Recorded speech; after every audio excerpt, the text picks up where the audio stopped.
김동섭의 인사이트입니다. 미국 대선 과정을 지나면서 상당한 변동성과 함께 일단은 긍정적으로 작용을 하고 있는데요. 김동섭 전략관님 만나겠습니다. 안녕하세요. 네, 안녕하세요. 바이든과 트럼프가 상당히 혼전이 있었다. 게다가 또 공화당이 상원을 그대로 차지했다. 그런데 기술주가 또 급등을 하고 미국 주가가 올랐다. 어떻게 해석하세요? 일단 미국 주가가 올라온 것은 월가의 예상대로 바이든이 돼서? 우세가 됐기 때문에 이게 뭐 답이죠. 답이고요. 미국 시장 재밌습니다. 재밌는 건 이 결과가 2개월 전에 벌써 알려졌어요. 아시는 분들은 기사를 많이 보신 분들은 아실 텐데 일단 트럼프가 2달 전에 무슨 얘기를 했냐면 우편 투표가 걔네 말 그들의 표현을 쓰레기란 표현을 썼어요. 그래서 우편 투표가 문제가 될 거다. 그래서 우편 투표를 어떻게 막아야 된다. 뭐 이런 얘기를 했죠. 그러고 난 다음에 나올 수 있는 시나리오가 뭐죠? 우편 투표에서 지게 되면은 그걸 가지고 문제를 일으키기 위해서는 법적으로 가야 되잖아요. 법적으로 가려면은 필요한 게 뭡니까? 대법관의 숫자죠. 근데 마침 진보주의자의 대법관이 세상을 뜹니다. 사망을 합니다. 그러니까 바로 대법관 임명합니다.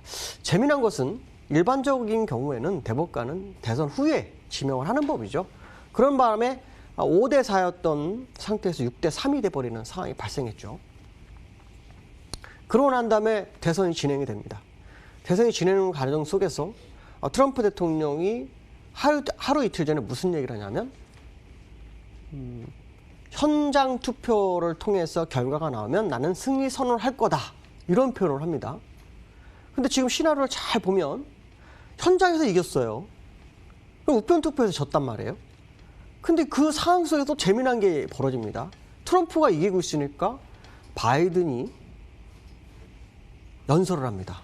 시장에서 어떤 얘기면 승복선언 하나 보다 라고 했는데 바이든이 하는 말 우편 투표를 봐야 한다. 이렇게 나옵니다. 그러면 바이든이나 트럼프나 우편 투표에 포인트를 맞추고 있었다고 해석이 되겠죠. 그럼 트럼프는 그걸 어떻게 알았을까요? 2달 전에 이 내용을 알고 있었다고 봐야 되겠죠. 그럼 트럼프가 어떤 증거 자료가 있다라는 생각을 해볼 수 있죠. 그러면 트럼프가 이런 상황을 다 예측했다면 트럼프는 불복선언 안 할 겁니다. 어차피 대통령 수행 기간이 3개월 남았죠. 최선을 다해서 뒤집으려고 할 겁니다. 그거는 시장에 어떤 문제가 되죠? 불확실성을 제거하죠. 현재는 바이든이 될 것 같기 때문에 대선이 끝나서 주가가 올랐지만 실제로 결과가 나오지 않는 상황이 발생하게 되면 시장은 굉장히 위험해지죠. 그러니까 트럼프는 이걸 다 예상을 한 거라고 봐야죠. 결국 트럼프는 본선에 가면은 질 거라는 걸 알았고 그 현장 투표에서는 이길 거를 알았다는 거죠. 그리고 바이든도 역시 본선에서 현장 투표에서 지고 우편 투표에서 이길 걸 알았다는 얘기예요. 이거는 말이 안 되죠. 그러니까 결론적으로 말하면 결국 저는 바이든이 대통령이 될 거라고는 봐요. 그러나 이게 시장에서는 상당히 흔들 수 있는 소지가 굉장히 클 거다라는 부분이 봐야 됩니다. 특히 트럼프는 아시겠지만 이전 대통령 중에서 유일하게 문제를 많이 일으켰던 부분이 있죠. 뭐 러시아 스캔들 문제도 있고 자신의 변호사인 코언도 반대쪽에서 증언하는 그런 상황 속이죠. 셀프 감세까지 했던 트럼프고 빚이 1조 2,400억 정도 가지고 있다고 합니다. 그러니까 사실 트럼프 입장에서는 최선을 다할 수밖에 없는 이번 선거였죠.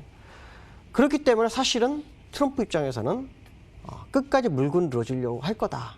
그럼 지금의 주가의 상승이 추세적일 것이냐 아닐까냐 이걸 본다면 쉽지 않을 수 있다라는 생각을 한번 해봐야 될 것 같습니다. 그래서 바이든이 뒷심발이에서 올라온 거에 대한 기본적인 부분은 우편 투표였다라는 거. 이 우편 투표가 결국에선 시장의 문제로 작용할 수 있는 소지가 있다라고 봐야 될 것 같다. 그러면 결국 미국 시장을 실제로 봐야 될 날은 언제일까요? 오늘 밤부터 이제 확인을 해야겠죠. 실제로 미국 시장에서 다우 같은 경우에는 3%대까지 갔다가 거의 3% 넘었던 것 같죠? 예, 거의 3%까지 갔다가 윗꼬리가 크게 밀리는 상황이었어요. 기술적으로 보시면 다우는 쌍봉, 우리나라가 제가 전 세계 3봉이었다는데 이 3봉까지 못 가는 상황이었었는데 결국에서는 뭐 극적인 반전을 합니다. 후행 스팬도 지금 말도 안 되는 자리로 지금 가고 있고요.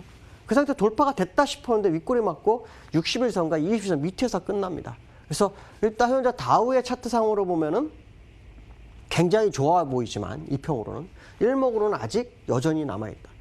실제로 이 상황 속에서 우리가 생각해야 될 것이 이제 두 번째 이슈죠.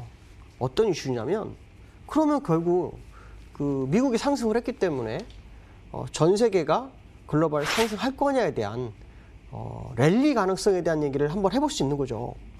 근데 저는 그거에 대해서는 아니라고 판단하고 있어요. 물론 지금 주가가 올라왔으니까 뭐야? 라고 생각하실 수 있겠지만 기술적 분석으로 나스닥 다우를 비교해 볼 필요성이 있어요. 무슨 말이냐면 지금 현재 그 다우 산업의 이 월봉이에요. 월봉 차트를 보면 제가 이렇게 걸어놨지만 사실은 과거의 추세로 가보면 이 목표치가 다 걸려요. 다 걸리는 자리에 있어요.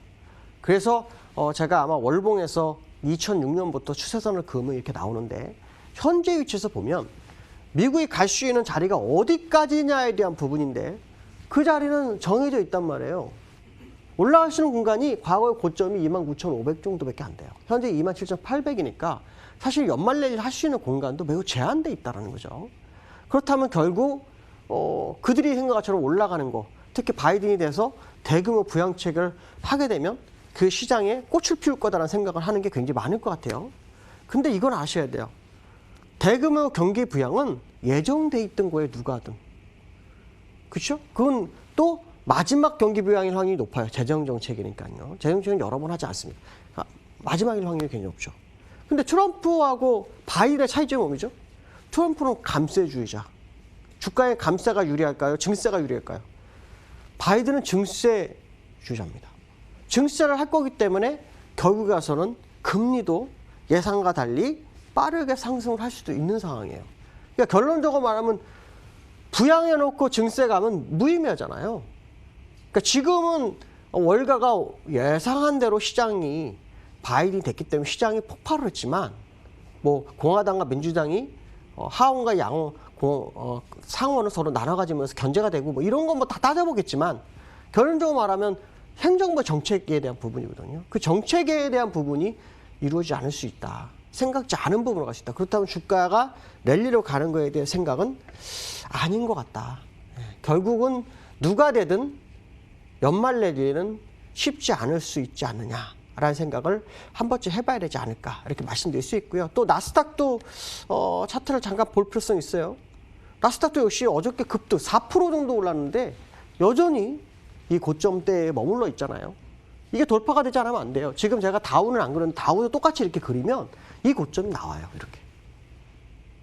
그렇기 때문에 사실 이거는 어떻게 보면은 의외의 상승을 가져온 건 사실이지만 바이든에 대해서 새로운 랠리를 펴서 새로운 신천지를 갈지에 대해서는 생각해봐야 돼요. 사실 그게 간다면 저도 제가 항상 하는 말 있죠. 위기가 오면 공부 다시 해야 된다.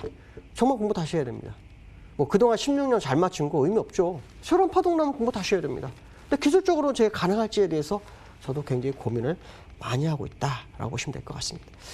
자, 그러면 세 번째로 그러니까 바이든이 됐을 때 우리나라 시장에 국내의 영향 누가 될 거냐. 트럼프와 바이든 국내의 경제 영향.